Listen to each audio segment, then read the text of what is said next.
Assalamualaikum warahmatullahi wabarakatuh. Selamat pagi, teman-teman. Waalaikumsalam warahmatullahi wabarakatuh. Pagi, Pak. Ini masuk perkuliahan kita yang ke-7 ya, teman-teman ya. Sebagai informasi, minggu depan kita akan ada UTS ya. UTS minggu depan. Saya share screen dulu ya.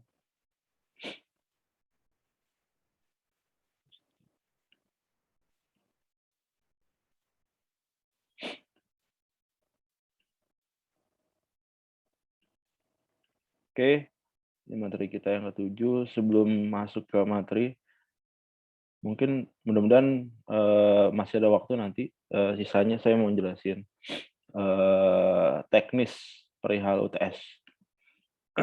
Sebelum saya masuk materi, saya mengingatkan lagi buat teman-teman, biar nanti di akhir semester saya nggak ada komplain.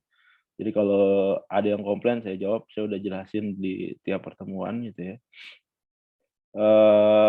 Terkait apa? Misalkan ada teman-teman yang nggak lulus mata kuliah ini, dikarenakan nggak ngerjain tugas, nggak ngerjain kuis gitu ya. Saya ingatkan partisipasi kuis dan tugas dari teman-teman itu diwajibkan gitu ya. Kalau saya lihat dari minggu ke minggu nggak 100% ya, cuma 46, 45-an. 42, 41, 35 turun 44, 39, 36 nih. Pertemuan keberapa nih? Kelima. Pertemuan ke-6, 40. Nah, kalau kayak gini udah bisa dirata-ratain ya. Kemungkinan besar ada 10 sampai 15 orang nih yang nggak akan lulus kuliah saya. Kalau memang ini kondisi ini bertahan sampai akhir semester. 10 sampai 15 orang ini kemungkinan orang memang datangnya pas UTS dan UAS saja. Silakan aja bebas gitu ya. Karena Anda ini mahasiswa, jadi nggak perlu lagi dipaksa-paksa kayak anak SD gitu. Jadi bebas. Cuma konsekuensinya saya kasih tahu. Nanti begitu akhir perkuliahan, saya tinggal bilang silakan simak aja di awal video. Saya udah ingetin untuk mengerjakan tugas dan kuisnya. Oke. Ini materi kita yang ke-7. Sistem pemerintahan elektronik, kita bicara tentang kerangka arsitektur e-government. Ya. Ini dokumen materi ini reverse-nya ke dokumen instruksi presiden tahun 2003. Jadi memang runtutannya jelas, teman-teman ya. Kalau saya ngajarin sistem pemerintahan elektronik atau e-government di Indonesia, awal mulanya ini, teman-teman. Awal mulanya kebijakan dari pemerintah adalah Inpres nomor 3 tahun 2003.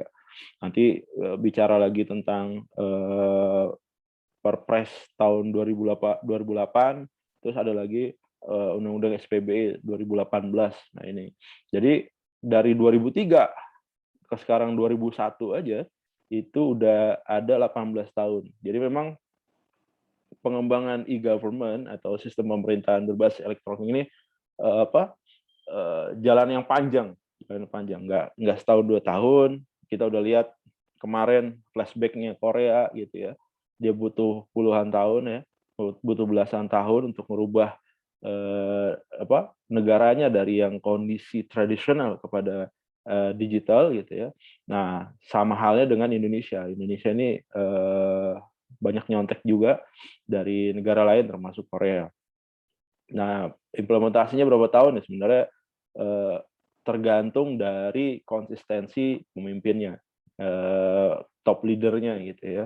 Tapi udah berjalan sampai sejauh ini, so far ada perubahan, ya itu baik lah daripada nggak ada perubahan sekali ya.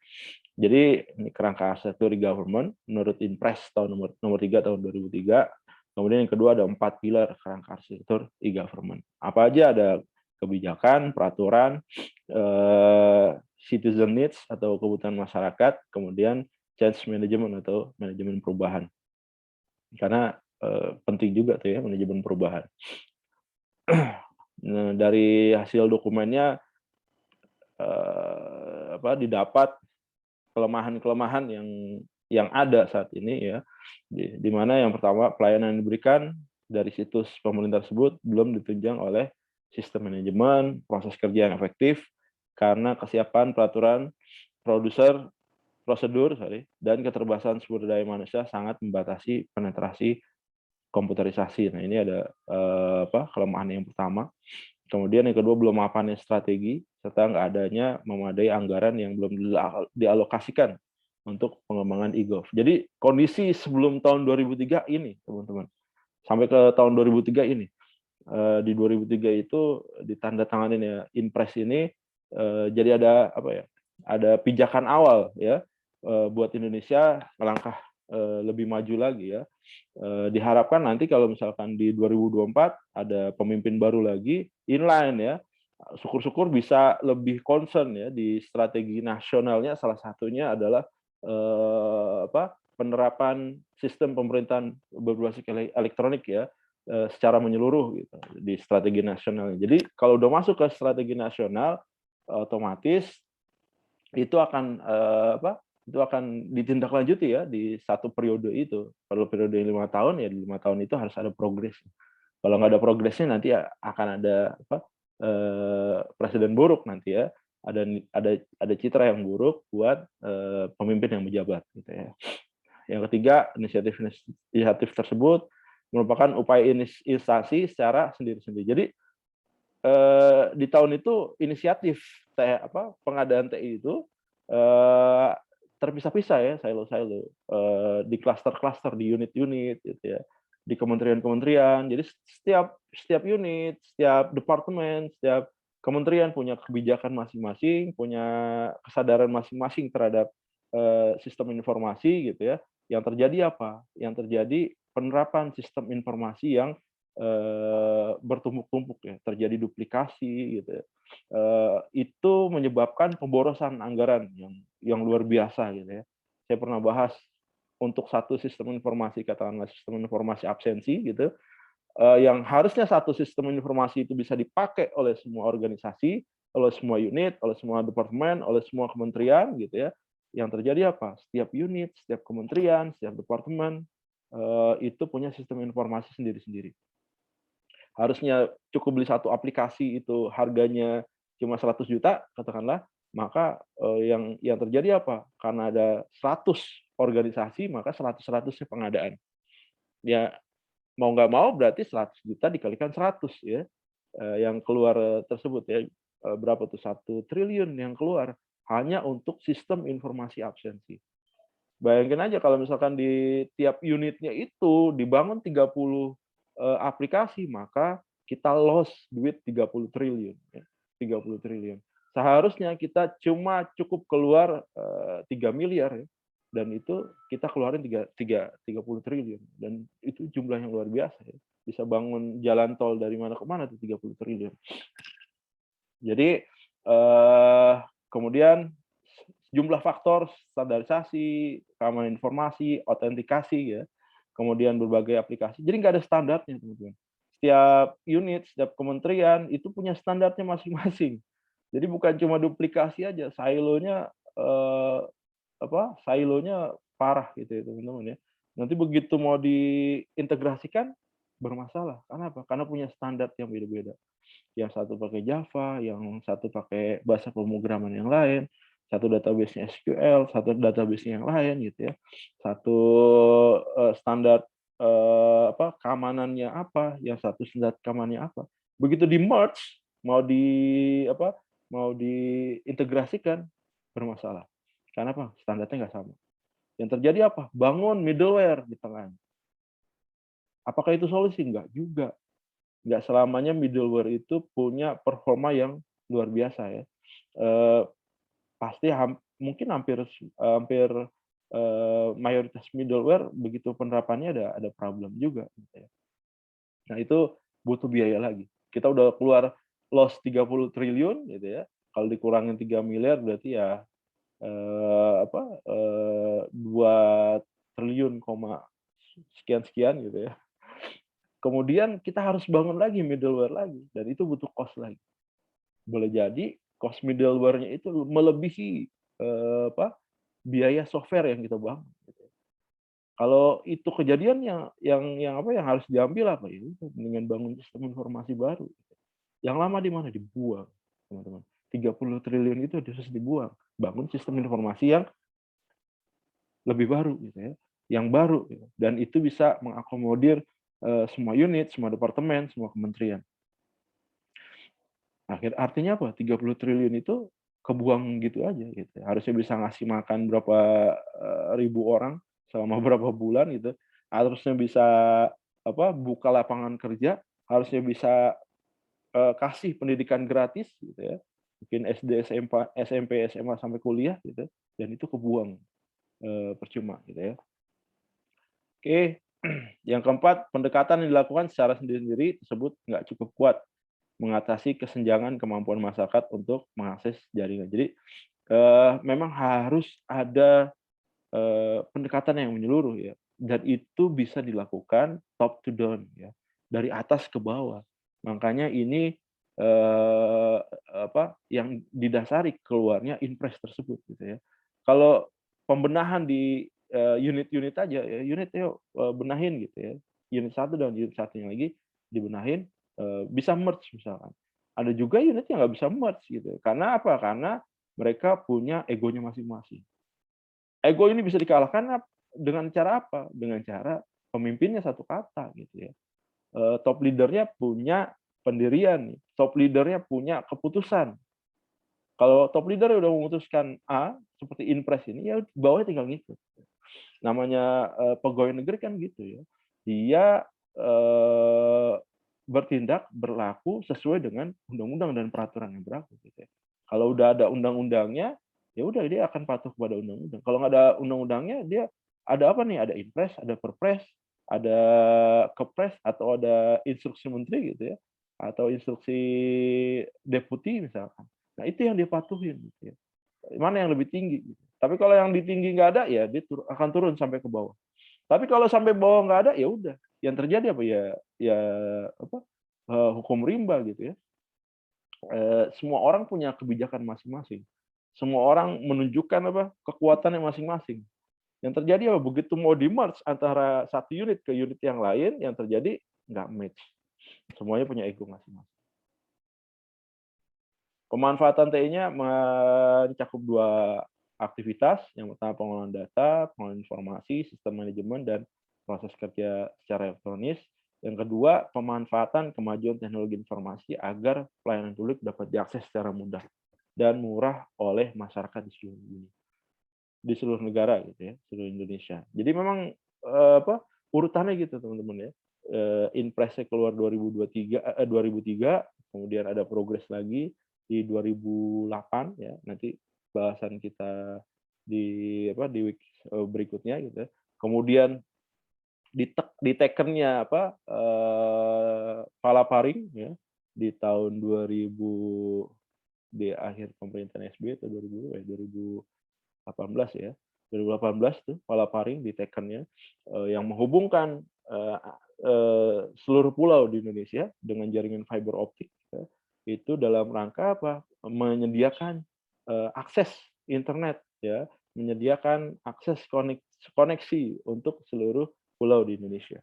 Kemudian berlanjut lagi sampai keluar Perpres yang nomor 2018 tersebut. Oke, kemudian tujuan pengembangan SPB apa? Pembentukan jaringan informasi dan transaksi pelayanan publik yang memiliki kualitas. Jadi membangun sistem informasi. Ya kalau memang belum ada ya dibangun. Kalau memang perlu dibangun ya dibangun. Kalau memang ada dan kayak tadi sistem informasi absensi ada di setiap unit gitu, dipilih aja mana aplikasi yang generik, ya. Mana aplikasi-aplikasi yang generik dan bisa digunakan oleh lintas kementerian, lembaga, dan daerah. Ya. Yang kedua, pembentukan hubungan interaktif dengan dunia usaha untuk meningkatkan perkembangan perekonomian nasional. Ya. Oke, absennya nanti di channel YouTube-nya ya. Oke, yang ketiga, pembentukan mekanisme dan saluran komunikasi dengan lembaga-lembaga negara. Jadi, ada masalah nih saluran komunikasinya gitu ya, antara satu lembaga dengan lembaga yang lain. Kalau sekarang kita udah mulai lihat ada perubahan gitu ya, ada integrasi data, kemarin kita udah bahas, eee NIK nasional, NIK jadi nomor NPWP ya, ke depannya kita berharap NIK ini bisa menggantikan banyak, nomor-nomor yang lain gitu ya. Kemudian yang keempat, pembentukan sistem, manajemen dan proses kerja yang transparan dan efisien, serta memperlancar transaksi dan layanan antar lembaga pemerintah dan pemerintah daerah otonom. Jadi ada integrasinya ya dari pemerintah daerah gitu, ke pemerintah pusatnya. Aspek pemanfaatan teknologinya ada e-leadership gitu ya. Aspek ini berkaitan dengan prioritas dan inisiatif, negara di dalam, mengantisipasi dan memanfaatkan kemajuan teknologi gitu. Kemudian infrastruktur jaringan informasi, pengelolaan informasi yang ketiga, kemudian yang keempat ada, lingkungan bisnis ya, aspek-aspek, pemanfaatan teknologi. Jadi ada 4, leadership, jaringan informasi, pengelolaannya, yang keempat adalah lingkungan bisnis. Yang kelima, ada masyarakat dan SDM. Aspek ini berkaitan dengan difusi teknologi informasi di dalam kegiatan masyarakat baik perorangan maupun organisasi, serta sejauh mana teknologi informasi disosialisasikan kepada masyarakat. Strateginya apa? Strateginya dia mengembangkan sistem pelayanan yang andal dan terpercaya, karena andal aja nggak cukup, teman-teman. Performanya bagus tapi antras gitu ya, performanya bagus tapi datanya, bisa dicuri, jadi resisten juga masyarakat. Eee, Kalau misalkan sebaliknya, misalkan, eee, dari sisi security-nya bagus, tapi nggak handal, dipakainya susah gitu ya, ribet, loading-nya lama, ya itu juga nggak bagus ya teman-teman ya. Yang kedua, menata sistem manajemen dan proses kerja pemerintah dan pemerintah daerah otonom secara holistik. Yang ketiga, memanfaatkan teknologi informasi secara optimal nih strategi-strateginya. Yang keempat, meningkatkan peran serta dunia usaha dan mengembangkan industri telekomunikasi dan teknologi informasi. Ya, sekarang udah, kelihatan ya, harusnya ya, perkembangan startup di Indonesia lumayan bagus ya, teman-teman ya. Tapi sayangnya nggak ada proteksi untuk startup-startup yang memang, dari dalam negeri ya. Lain di Cina, teman-teman ya. Begitu berkembang TI ya di dunia, itu Cina memproteksi.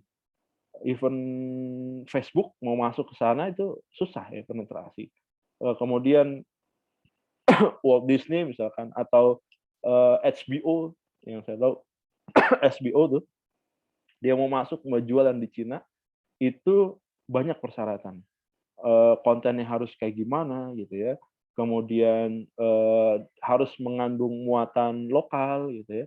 Nah itu jadi resisten, apa, usaha-usaha dari, luar negeri masuk ke dalam negeri. Yang terjadi apa? Yang terjadi, semacam ada isolasi ya, antara Cina dengan dunia luar gitu. Tapi sisi baiknya apa? Sisi baiknya ternyata dari internal Cinanya itu bermunculan baru gitu, startup-startup baru, kemudian dia punya search engine sendiri, dia punya sosial media sendiri gitu ya, dia punya apa, layanan e-commerce sendiri dan sampai sekarang, ini jadi besar ya teman-teman, e-commerce-nya dia bisa apa, mendunia kayak Alibaba, kemudian ada banyak perusahaan-perusahaan TI yang memang, pemodalnya dari Cina ya teman-teman. Itu sisi positifnya. Tapi kalau di Indonesia dibuka dengan lebar gitu ya, akhirnya apa? Akhirnya banyak apa, perusahaan-perusahaan luar masuk ya. Dulu ada Uber gitu ya, ada Grab, ada Gojek gitu ya. Walaupun nanti itu, tereliminasi juga si Uber-nya keluar gitu. Tapi yang terjadi apa? Yang terjadi, eee, situs-situs lokal, startup-startup lokal nggak naik ke atas gitu. Ada beberapa yang naik, tapi mayoritas nggak naik ke atas. Mayoritas begitu dia mau naik, udah ketiban duluan ya, dengan perusahaan-perusahaan luar yang modalnya lebih besar. Sekarang nih, Anda mau bikin aplikasi transportasi seperti Gojek gitu ya. Coba aja Anda buat startup yang serupa dengan Gojek atau yang serupa dengan Grab gitu ya. Kira-kira bisa bersaing nggak? Nggak bisa, teman-teman. Karena apa? Anda udah kalah modal, kalah set gitu ya. Anda baru bikin startup yang mempunyai performanya sama dengan kompetitor, tapi mereka punya modal yang besar gitu ya. Dia bisa kasih promo sekian banyak, dia bisa bakar uang triliunan ya dalam 1 bulan. Maka itu akan mematikan. Mematikan apa? Startup lokal. Oke. Kemudian yang kelima, mengembangkan kapasitas SDM baik pada pemerintah maupun pemerintah daerah otonom, disertai dengan meningkatkan literasi. Nah, ini masih jadi isu ya. Terakhir saya 2017 2018 visit ke beberapa kota gitu ya, dan mereka kesulitan mencari apa? Mencari SDM IT ya, teman-teman ya. Banyak pejabat-pejabat yang ngurusin IT itu bukan orang yang memang domainnya IT, bukan lulusan IT gitu ya, bukan Eskom. Yang terjadi apa? Yang terjadi dia jurusan sarjana pertanian ngurusin IT, sarjana peternakan ngurusin IT gitu. Nggak match, teman-teman. Walaupun dalam realisasinya performanya nggak kalah baik ya dengan yang lulusan IT, tapi pasti pada saat penerapan di awal ada sedikit masa adaptasinya yang lumayan besar ya, jauh ya gapnya. Dan juga mindsetnya juga nggak sebagus orang yang memang kuliah di IT ya. Oke, yang berikutnya yang keenam, melaksanakan pengembangan secara sistematik melalui tahapan-tahapan yang realistik dan terukur. Kerangka arsitektur e-government dibuat untuk menjamin keterpaduan sistem pengolahan dan pengolahan dokumen dan informasi publik dalam mengembangkan pelayanan publik yang transparan. Ini framework-nya. Ada 4 pilar nih, manajemen perubahan, kebijakan, ya. Pilar-pilar ini yang warna kuning, kebutuhan masyarakat, dan kerangka peraturan. Ya. Di mana di dalamnya itu ada jaringan atau akses, ya, ada jaringan telekomunikasi, akses internet, dan lain-lain. Kemudian ada portal publiknya yang berhubungan langsung dengan masyarakat, ya. Ini front end-nya mungkin ya. Ada di sisi pendidikan, kesehatan, ya, pendudukan, perpajakan, dan yang lainnya. Gitu ya. Kemudian ada sisi organisasi pengolahan dan pengolahan informasi. Ya. Ini bisa jadi back end-nya, presidenan, kementerian, lembaga, Pemda, utilitas, publik, dan yang lain-lain. Yang terakhir adalah infrastruktur, ya. Infrastruktur dan aplikasi dasar. Contohnya apa? Tools kayak e-billing, e-procure, ya, standar dan security, service, intranet, e-doc, data management, dan lain-lain. Oke, ini udah saya jelasin. Nih, agar pelaksanaan kebijakan pengembangan e-government dapat secara sistematik dan terpadu, penyusunan kebijakan dan peraturan perundang-undangan, standarisasi, dan panduan yang diperlukan harus konsisten dan saling support ya antara satu KLD dengan KLD yang lain. Jadi antara masing-masing KLD harus saling support, ada konsistensi gitu ya, nggak ambigu gitu. Untuk apa? Untuk menjamin kepastian bagi masyarakat mendapatkan layanan yang memang baik. Kemudian perumusannya perlu mengacu pada kerangka yang utuh, serta diarahkan untuk memenuhi kebutuhan pembentukan pelayanan publik dan penguatan jaringan, pengelolaan dan pengolahan informasi yang handal dan terpercaya. Jadi acuannya itu. Nah, ini pengembangan pelayanan publik melalui jaringan komunikasi dan informasi ya. Ini ada kebijakan dan strategi e-government-nya, terus dia punya standar kelayakannya, kemudian dia ada kebijakannya yang interoperabilitas situs pemerintah gitu. Terus di bawahnya ada kebijakan pemanfaatan kerahasiaan data dan informasi, kemudian panduan sistem manajemen, kemudian panduan pengembangan aplikasi mutu. Nah, di bawahnya baru ada panduan pengembangan interoperabilitas portal pemerintah. Ya, ini juga sama untuk back office-nya. Back office-nya ini ada kebijakan, ada panduan, ini kebijakan-kebijakan juga. Di bawahnya penyusunan rencana e-government di sisi lembaganya. Nah, ini kerangka kebijakan anggaran pengembangan e-government. Pengembangan e-government punya lingkup yang luas dan memiliki investasi dan pembiayaan yang besar. Jadi makanya tadi di awal perkuliahan juga saya bilang, pengembangan e-gov itu atau sistem pemerintahan berbasis elektronik itu nggak cukup 1-2 tahun atau nggak cukup cuma 5 tahun. Boleh jadi bisa puluhan tahun, bisa belasan tahun, bisa puluhan tahun gitu ya. Karena apa? Banyak faktornya teman-teman ya. Ada yang memang beberapa kebijakan nggak bisa diubah langsung gitu ya. Ada butuh prosesnya gitu ya, ada proses kajian dan segala macam. Kemudian ada proses transisinya ya. Kemudian ada keterbatasan anggaran juga ya, teman-teman. Nggak mungkin project untuk misalkan sekian ribu triliun gitu ya, diselesaikan dalam jangka waktu 5 tahun. Gitu. Yang terjadi kalau itu dipaksakan, maka yang terjadi apa? Yang terjadi ya alokasi anggaran-anggaran yang lain akan jadi bermasalah, teman-teman ya. Itu yang terjadi. Jadi harus bijak juga ya. SPB itu penting, tapi ada juga aspek-aspek lain yang juga nggak kalah penting. Jadi memang jalannya harus simultan ya teman-teman. Dan penerapannya harus dicicil. 5 tahun pertama kita bikin ini dulu, 5 tahun berikutnya kita bikin apa, 5 tahun berikutnya lagi kita bikin apa. Kita harapkan sih next-nya udah ada planning per 5 tahun ya. Jadi apa? Jadi di tahun berapa kita bisa nyamain Korea ya, itu harus ada goals-nya gitu teman-teman ya. Jadi kalau udah ada goals ditandatanganin sama presiden misalkan, nah itu tinggal dijalanin ya.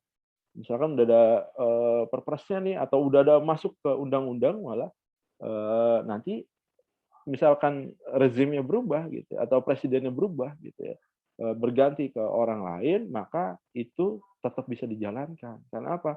Karena udah ada landasan hukumnya gitu ya. Oke. Alokasian anggaran untuk pengembangan e-government harus dilakukan secara hati-hati dan bertanggung jawab ya. Jangan sampai dana yang dikeluarkan malah terbuang percuma. Udah diterapkan sistem informasinya, udah diimplementasikan ternyata nggak dipakai. Gitu ya. Nanti akan jadi permasalahan baru lagi ya, teman-teman.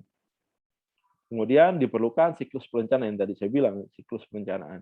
5 tahun berikutnya kita mau kayak gimana nih? Kita harus mencapai apa? Apa yang harus zero contact point misalkan. Layanan-layanan apa yang nggak perlu buat masyarakat ketemu langsung dengan pemerintah atau NIK nasional itu yang bisa dipakai di seluruh aktivitas yang butuh nomor pendukung gitu ya, itu sampai kapan harus bisa diimplementasikan secara menyeluruh. Nah itu harus ada target-targetnya. Kalau nggak ada target-targetnya ya udah kita akan molor-molor terus. Mungkin nanti kita nyampe ke 2030 ya masih jalan di tempat atau udah ada perubahan tapi nggak signifikan gitu ya. Perubahannya hanya perubahan-perubahan minor aja gitu. Itu yang jadi masalah. Pengalokasian, pemanfaatan, dan pengevaluasian anggaran pengembangan e-government yang baik ya, sehingga pelaksanaan strategis untuk mencapai tujuan strategis e-government dapat berjalan secara efektif. Nah itu perencanaan skala nasional ya, sampai kita masuk ke dalam negara-negara yang memang patut diperhitungkan ya. Ada yang bilang 2050 ya Indonesia masuk di negara maju. Kesenjangannya lebar antara besarnya kebutuhan anggaran dan keterbatasan anggaran yang dapat disediakan. Itu tadi Kalau kita bicara IT bisa unlimited ya, cost-nya besar sekali, makanya ada skala prioritas, mana yang harus didahulukan ya. Untuk menghindarkan boros anggaran yang merupakan uang pembayar pajak, perlu dikembangkan kerangka perencanaan dan pengalokasian ya. Nah, itu butuh kita, dan sampai sekarang saya belum tahu infonya nih perihal perencanaan yang akan dicapai ya tiap tahunnya mau kayak gimana. Ini kerangka perencanaan dan pengalokasian ya. Di sini ada kebijakan, strategi pengembangan e-government gitu ya. Kemudian diturunkan jadi ada strategi e-government-nya, ada arah dan prioritas anggaran gitu. Nah, dari sasaran maka kita bisa tentukan nih arah dan prioritas anggaran. Dan ini melihat juga struktur APBN. Kira-kira anggaran TI-nya bisa berapa persen dari total APBN ya, atau berapa persen dari total APBN. Makin besar tentu makin baik ya. Cuma masalahnya kalau dialokasikan semuanya ke SPBE dan mayoritas di SPBE, apakah faktor-faktor lain yang lebih penting bisa tercover atau enggak gitu ya. Kemudian dari sasaran kita bisa masuk ke tahapan pengembangan e-government gitu ya. Kemudian dari tahapan dan arah prioritas anggaran dan juga struktur APBN, baru kita dapat kerangka alokasi anggaran. Dari kerangka alokasi anggaran baru turunannya persyaratan kelayakan pembiayaan. Nanti dari sini dia selalu merefer kepada sasaran e-government ya, sasaran sistem pemerintahan berbasis elektroniknya mau seperti apa. Dia akan dijadikan acuan. Oke teman-teman, di materi week 7 ada pertanyaan? Inpres nomor 3 tahun 2003. Oke, pertanyaannya untuk week ini, nanti setelah ini saya mau bahas masalah UTS. Pertanyaan untuk week ini, sebutkan urutannya nih, urutan pengembangan historinya, urutan histori dari pengembangan e-government atau sistem pemerintahan berbasis elektronik yang ada di Indonesia ya. Boleh Anda startnya dari Inpres nomor 3 tahun 2003 ini. Setelah ini ada apa lagi yang berkaitan dengan TIK yang kebijakan dari pemerintah sampai terakhir sampai tahun inilah 2021. Apa yang bisa dicapai teman-teman ya. Nanti teman-teman tinggal jawab di kolom komentar. Ada pertanyaan nggak? Nggak ada. Kalau nggak ada UTS-nya teman-teman. UTS-nya di saya ada 2 soal ya. Saya selalu menerapkan 2 soal. Yang pertama ada pilihan ganda dan juga ada esai. Pilihan ganda ini nanti saya buka, kita ujian minggu depan ya, Sabtu depan itu berarti sekarang tanggal sih? Saya lupa tanggal 6 ya sekarang. Berarti kita ujian tanggal 13, benar nggak? Iya benar. Oke, kita ujian UTS tanggal 13. Soalnya saya buka 2, ada esai dan pilihan ganda. Teman-teman wajib mengerjakan dua-duanya ya. Nanti nilainya ini akan saling support ya, sebagai penambah nilai. Tapi kalau teman-teman hanya ngerjain satu ya udah nilainya itu aja, nggak ada penambah nilainya. Yang pertama saya buka soal pilihan ganda, teman-teman. Nanti ada di section 8, saya buka pilihan ganda. Dan ganda ini sama seperti Anda mengerjakan kuis ya. Sama seperti Anda mengerjakan kuis. Waktunya berapa lama? Waktunya 30 menit. Soalnya ada 30 ya. Waktu 30 menit, soalnya 30. Jadi Anda tinggal jawab seperti Anda ngejawab kuis. Itu saya buka 24 jam ya. Dimulai dari jam setengah 10 hari Sabtu pagi jam setengah 10 sampai saya tutupnya di Minggu pagi jam setengah 10 ya. Minggu jam setengah 10 pagi. Jadi saya buka Sabtu jam setengah 10 pagi, ditutup Minggu jam setengah 10 pagi. Itu untuk khusus soal pilihan ganda. Tapi untuk soal esainya, saya buka cuma 12 jam, teman-teman ya. Jadi saya buka 12 jam, saya posting di Siakat dan juga saya posting di Siakat dan e-learning ya. Dari Siakat. Dari sini.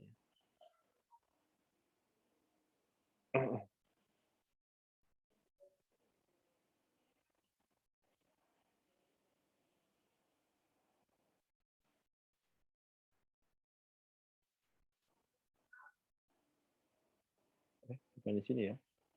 Lupa. Bukan.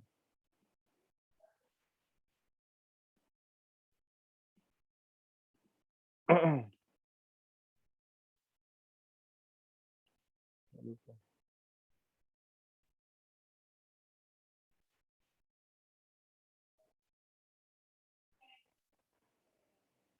Lalu buat menu tab-nya.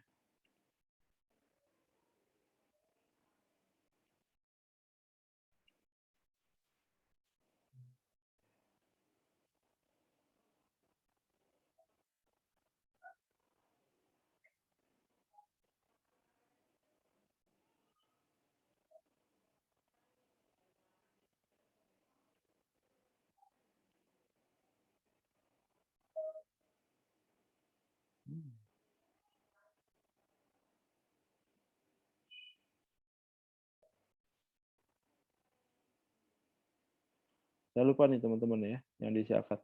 Nanti saya posting 2 ya.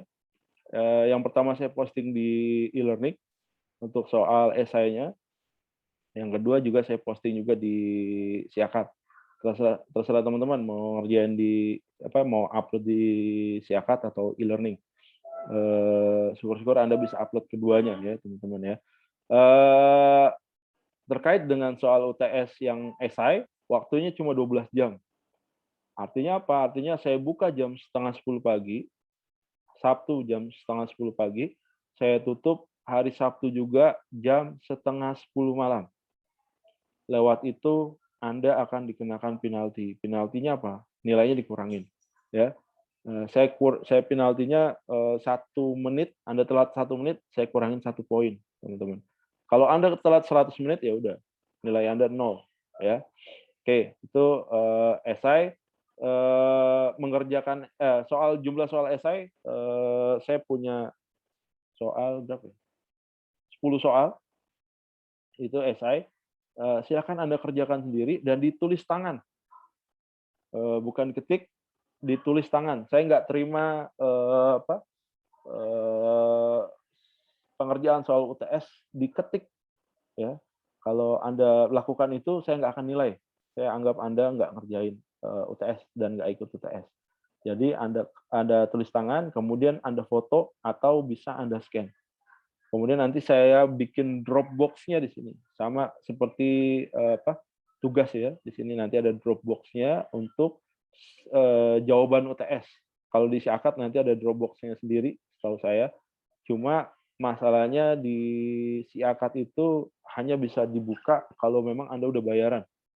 Setahu saya gitu ya. Saran saya Anda upload di keduanya ya, teman-teman ya, biar nggak ada masalah di Siakat dan di e-learning. Nggak ada masalah. Nanti saya kasih waktu 12 jam, Anda foto atau Anda scan jawabannya. Kasih nama yang lengkap. Nama lengkap, nama dan NIM-nya. Kemudian jawabannya yang jelas tulisannya. Kemudian jangan nyontek sama temennya. Ya. Anda kerjasama gitu ya. Dan kelihatan nyontek, punishment-nya sama. Kalau Anda nyontek, itu saya masukkan ke dalam plagiarisme ya, sama seperti saya nilai tugas Anda. Kalau Anda ujiannya sama, jawabannya sama gitu ya, saya bisa identifikasi lah mana nyontek, mana yang kerja sama, mana yang enggak gitu ya. Jawabannya sama gitu ya, maka saya akan kasih nilai 0 untuk jawaban tersebut gitu. Oke, ada yang mau ditanyain teman-teman terkait dengan pelaksanaan UTS? Silakan.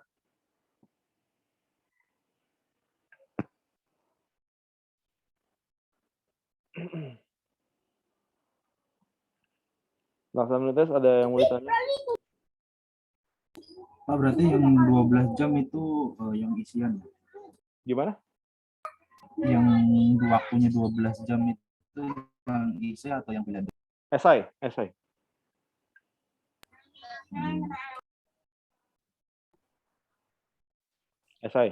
12 jam itu esai. Pak, berarti uploadnya di learning sama Siakat ya Pak ya? Ya, betul.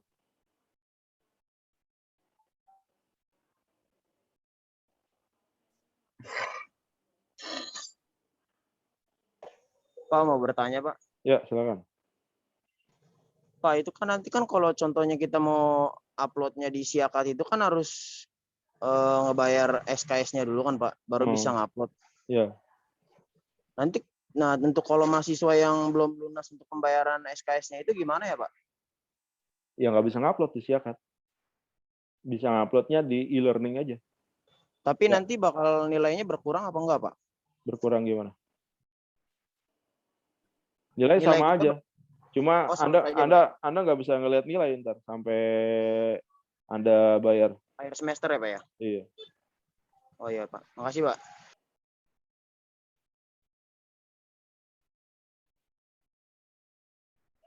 Ada lagi?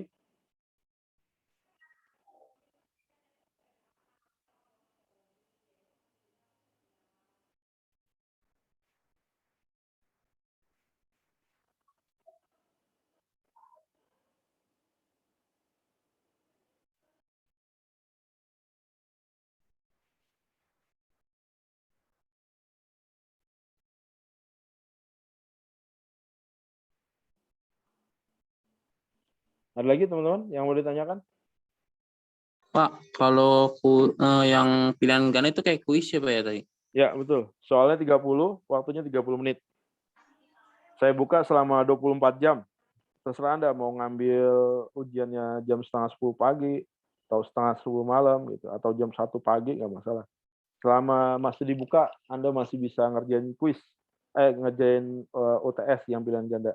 Tapi kelemahannya, kalau yang pilihan ganda, begitu dia close, waktunya jam setengah 10 pagi, hari Minggu, gitu ya, maka Anda udah nggak bisa ngerjain lagi. Submitnya cuma sekali ya Pak ya? Iya, betul. Submitnya sekali. Gitu. Yang pilihan ganda berapa soal Pak? 30. Kalau yang essay berapa soal, Pak? 10. Ada lagi?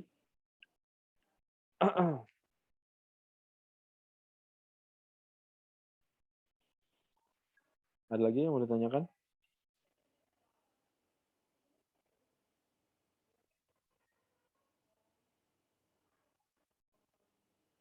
Ada lagi yang mau ditanyakan? Nggak ada? Oke. Teman-teman, untuk week 7 ada quiz dan ada tugasnya. Teman-teman silakan mengerjakan quiz dan tugasnya. Yang sudah saya nilai baru sampai tugas kedua. Artinya teman-teman masih ada kesempatan untuk masukin tugas 3, 4, 5, dan 6. Ya. Jangan sampai saya udah nilai, teman-teman baru submit. Kalau saya udah nilai, biasanya yang nggak ngumpulin udah saya langsung kasih 0. Jangan sampai masuk prediksi saya ya, 10-15 orang yang kemungkinan akan nggak lulus di kuliah ini. Saya harapkan teman-teman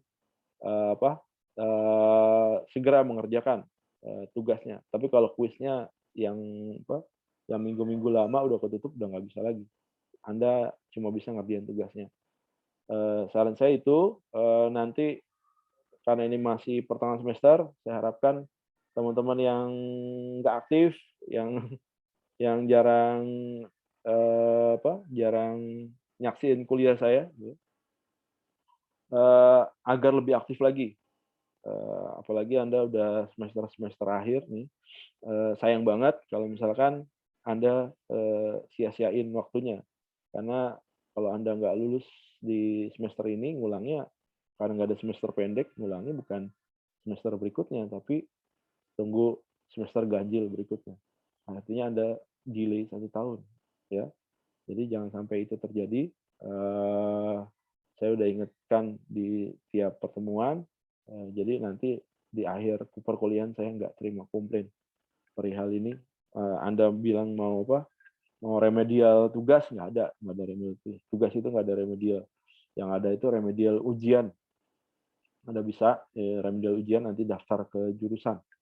Tapi kalau remedial tugas nggak ada, gitu ya teman-teman. Kalau Anda lemahnya di tugas, ya udah nggak bisa diapa-apain lagi, gitu ya teman-teman. Jadi jangan sampai tugas dan kuisnya dilewatkan. Oke, kalau nggak ada yang ditanyakan lagi, saya rasa cukup ya. Udah mau setengah 11. Terima kasih atas perhatiannya. Mohon maaf atas segala kekurangan. Selamat pagi. Assalamualaikum warahmatullahi wabarakatuh. Waalaikumsalam warahmatullahi wabarakatuh. Pak, terima Terima kasih, kasih, Pak. Pak. Pagi.